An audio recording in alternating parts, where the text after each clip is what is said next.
gold did fantastic in 24, pulled a hockey stick. To ask for gold to do another hockey stick after that, that's a big ask, right? So, but that's, so it's difficult for me to say, just rah for buy gold because, when we're at that kind of level. That said, these things that we're talking about are and should be very bullish for gold. I'd like to believe that, rising tide and everybody get excited. We could see $3,000 gold this year. And what headlines would that generate? And, if the rising tide lifted all ships, it should be great. But the immediate data that we have from 2024 is that didn't happen. And we had records. Looking at the numbers, gold's price appreciated from the fixed $35 to around $2,000 in 2024, an increase of over 5,700%. While this might sound impressive, it's important to remember that this wasn't a smooth upward journey. The majority of this gain occurred in the decade after 1971 when gold was allowed to trade freely. Events like the 2008 financial crisis, the pandemic, and geopolitical conflicts have demonstrated how quickly investors can flock to gold during times of uncertainty. The Independent Speculator Lobo Tiggre analyzes that gold's 2024 surge makes another big rally unlikely, but highlights a shift with gold acting as a true inflation hedge, signaling potential bullish momentum. On silver, Tiggre reiterates that it typically outperforms gold during bull markets, making it an exciting option. Silver is likely to outperform gold in 2025, with greater upside potential for prices. Both gold and silver are expected to remain well supported this year as the two metals remain the top investment picks. Reflecting on data from 2024, Tiggre points out that despite gold reaching nominal all-time highs and silver achieving 12-year highs, the broader stock market for these metals did not reflect this performance. Gold equities remain approximately 40% below their 2011 peaks, even as gold prices have risen roughly 40% since then. When investors decide it's time to add gold to their portfolio, for many of the same reasons central banks have been buying, market participants may no longer be able to ignore the compelling case for owning gold equities. Ultimately, Tiggre cautions against a blanket approach to investing in the sector, such as buying ETFs or the entire market. Instead, he advises careful stock selection, as the current environment remains a stock picker's market. Now, we present the clips of Lobo Tiggre's insights from his recent interview. Before we continue to discuss this, please subscribe to our channel and activate the bell icon for timely updates. I'm very bullish. As you know from our last interview, I'm still sticking with my copper as being my top bet for 2025, but that doesn't mean I don't like gold or silver anymore. I just see more potential upside there. And think about it, gold did fantastic in 24, pulled a hockey stick. To ask for gold to do another hockey stick after that, that's a big ask, right? So, but that's difficult for me to say, just rah for buy gold because, when we're at that kind of level. That said, these things that we're talking about are and should be very bullish for gold, which gives rise to a really interesting thing right now. As we're speaking, this thing that you mentioned, gold responded positively to CPI. That's the opposite of what's it been doing for years because gold doesn't pay interest, right? So if anything that smacks of higher inflation, it hints that the Fed will be tighter, which is seen as bad for gold. But that's not what happened this time. And it wasn't just this time. We saw the same thing with PPI and, the labor report too. It's really interesting to see gold in the last couple of weeks has started acting like an inflation hedge should. Now, it's not enough of a track record for me to say, yeah, gold's going off to the moon. And especially, again, after the hockey stick last year. I hate to be the rain on the parade, but that's my thing. But it's very bullish. I mean, it's really interesting. And if, in fact, these COMEX traders and these people who sell gold every time there's high inflation, if they got the memo that, no, gold actually is an inflation hedge, and, these higher inflation prints are bullish for gold. If that's what's happening now, it's hard not to get pretty excited about gold this year. We have data now from 2024 where gold hit nominal all-time high after nominal all-time high. And the stocks basically did nothing. I say basically, I should maybe say on average did nothing. That's much more accurate. And that's important because the better stocks actually did really well. If you were a stock picker and you had the right ones in your portfolio, you did much better than gold did. Okay, maybe not as well as NVIDIA, but that's a whole other thing, right? But there were also companies that failed to deliver, that had political problems, operational problems, margin problems, that didn't make good use of the higher gold situation that we were in. And so actually, I think the markets worked fairly well. The better operators got rewarded, the more successful discoverers, the people building their mines on time, on budget, and so on, they did well. They did great. The ones who didn't deliver didn't do so well.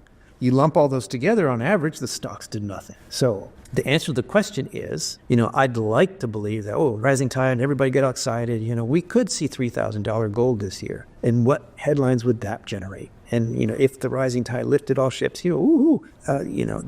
it should be great. But the immediate data that we have from 2024 is that didn't happen. And we had records. And, silver hit a 12-year high, not an all-time high, but still 12-year high. And the rising tide did not lift all ships. So, sorry, dear audience, what I'm saying is right now, the evidence is that we are still in a stock picker's market. I wouldn't buy an ETF. I wouldn't just buy the whole sector. I'd be very careful about which stocks I picked. In the interview, LoboTiggre examines the persistence of inflation and its implications for the Federal Reserve in 2025. He critiques recent inflation reporting, pointing out that while headline CPI rose, core CPI barely budged, highlighting inflation's stickiness. Tiggre emphasizes that this trend is bullish for commodities, particularly industrial metals. The Consumer Price Index increased a seasonally adjusted 0.4% on the month, putting the 12-month inflation rate at 2.9%. The annual number was in line with forecasts. No rate cut is expected at the Fed's January 28th and 29th policy meeting. Financial markets, however, increased bets on a rate reduction in June. The central bank launched its easing cycle in September and has lowered its benchmark overnight interest rate by 100 basis points to the current 4.25% to 4.50% range. Highlighting global inflationary pressures, Tiggre dismantles the idea that rising prices are a temporary hiccup. He warns the Fed faces a dilemma as raising rates could damage its credibility while worsening debt costs, already exceeding $1 trillion. Let's get back to the interview. The core rate, the supposedly more important core rate, it came down by 0.1%. Like the smallest notch that it could possibly notch is what it came down. But if you look at the chart, it's flatline. It went up, it's not going anywhere. That's your definition of sticky inflation. It's multiple months. It's just going sideways. The noise in the last print, it could have easily been, a half of a tenth would have been rounded up the other way, right? So I'm not big on conspiracy theories, but it's hard to see a situation like that where the headline number goes up. CPI, the Fed says that they care more about PCE, that's the preferred measure, and then they look at, like super core, all this stuff. But at the end of the day, and Powell said this in his last conference, the goal actually remains CPI. That is the inflation number. And they're supposed to get that number down to 2%. They may care about the other ones, but the goal is to get CPI down to 2%. And it's been doing this since last September. How do you ignore that and focus just on this really insignificant movement, fluctuation in the so-called core rate? So the headlines should have been, core remains stubbornly sticky, and headline CPI rises. That would have been a more honest headline. So it's hard for me to see this as an accident when just about everybody says, oh, yay, core CPI went down. It's understandable why, what was it, Hillary's phrase, the undesirables. It's understandable why the undesirables don't trust the media when this is the kind of reporting we get. So I don't mean to rant, but the takeaways here are that inflation is sticky. This matters. As commodities investors, as metals and mining people, this matters. That sticky inflation is bullish for commodities. It's particularly bullish for, the key industrial metals like copper. And one more thing. They will say, oh, it's just a bump on the way down to 2%. That would be more credible if it was just in the U.S. and everybody else was still beating inflation. But it's not. We've seen an uptick over the last couple of months around the world in the leading economies. So I don't know if you've interviewed Michael Howell with his global liquidity thesis. It's like Lynn Alden with her fiscal dominance thesis. All of these things to me seem related. So, the fact that governments around the world responded in similar ways, and the fact that we're seeing this resurgence in inflation around the world makes it very difficult for me to accept that, oh, this is just a bump on the road for the U.S. and we're headed for 2%, easy peasy. I think the Fed is in trouble. It looks like, if I'm right, and if inflation is going to continue going back up, then they really should, according to their principles, they should be raising rates. That's not what they're guiding. They're talking about maybe pausing a little bit longer. Maybe, there won't be as many rate cuts as previously anticipated. I'm not the only one to suggest that there might be hikes on the table, but it's not coming from the Fed. So it's not just that they're stuck because they gave this guidance, though I think that is an issue. And I think for Powell and his legacy, if he has to flip and go back to raising rates after kind of taking a victory lap and we're on our way to 2% and, I think that's a problem for him. But let's say he's man enough to say, yep, I made a mistake. I'm going to have to flip-flop. He doesn't want to be Arthur Burns. He wants to be Paul Volcker. But he might have to do an Arthur Burns here. And let's say he does that. What does that do to the federal budget? We've got Elon and Vivek who want to trim trillions of dollars for the federal budget. You could almost say, what good does that do when the debt payments are already more than the military spending? The debt payments are already $1 trillion, and they're going like that. They're going vertical. So if Powell has to raise rates to fight inflation again, that is a rock and a hard place. It'll be really interesting to see what they do. Now, gold prices are expected to reach $7,000 per ounce by 2030 and around $3,200 per ounce by 2050, influenced by potential market shortages. These predictions highlight the long-term volatility and implications for investors.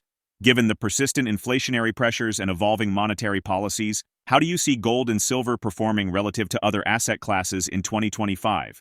Drop your thoughts in the comment section below. If you find this video informative, don't forget to support our channel and turn on notifications to stay informed about our latest videos. See you in the following video.